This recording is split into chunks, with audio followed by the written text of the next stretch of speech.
மனிதன் ஜெயிக்காத ஒரு விஷயம் மரணம் மட்டும்தான். ஒரு பிறந்த நாள் கூட்டத்தின் நீளம் அவன் பெற்ற அங்கீகாரத்தை சொல்லும். ஒரு இறந்த நாள் கூட்டத்தின் நீளம் அவன் வாழ்ந்த வாழ்க்கையை சொல்லும்.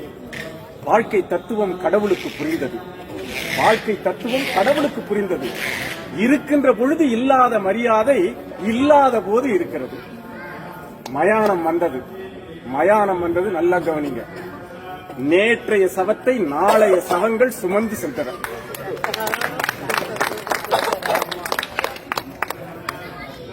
கடவுள் யோசித்தான், இறப்பென்று ஒன்று இல்லாது இருக்குமானால் இந்நேரம் மனிதன் கடவுளையே கொண்டிருப்பான்.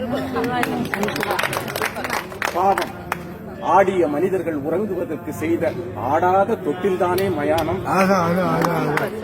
அந்த வேலை முடிந்து சென்றது கூட்டம். இது ஆறறிவு ஓய்ந்து அடங்குகிற ஆட்டம். கடவுள் யோசித்தான், உயர்ந்த ஜாதியினருக்கும் தாழ்ந்த வகுப்பினருக்கும் தனித்தனியே மயானங்கள், மதங்கள் ரீதியில் மயானத்தில் பிரிவுகள், சாம்பல் மேட்டில் கூட சன்மார்க்க பிரச்சனைகள். என்ன மனிதனவன், என்ன மனிதனவன்! அரைஞான கயிறை அறுத்துக் கொள்ளும் வேளையிலும் அடங்க மறுக்கிறானே இந்த மனிதன். அங்கிருந்து கிளம்ப புறப்பட்டால் ஆவிகள் சில அவனை அடையாளம் கண்டு கொண்டன. ஆண்டவனை அடையாளம் கண்டு கொண்டன.